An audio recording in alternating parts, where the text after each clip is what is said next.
అసలు స్వామి హనుమ పేరు చెప్తే చాలు, బుద్ధిర్యశో బలం ధైర్యం నిర్భయత్వం అరోగత అజాడ్యం వాక్పటుత్వం చ హనుమత్ స్మరణాత్ లభేత్.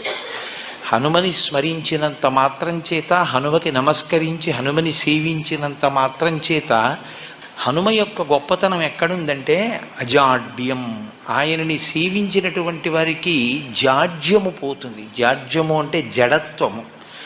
జడత్వము అన్న మాటకు అర్థం ఏమిటంటే స్పందన శక్తిని కోల్పోవడం. శ్రీరామాయణంలో రామచంద్రమూర్తిగా శ్రీ మహావిష్ణువు వచ్చే ముందే బ్రహ్మదేవుడు అనేక మంది దేవతల్ని శాసించాడు. రావణ సంహారం అంటే అంత తేలికైన విషయం కాదు.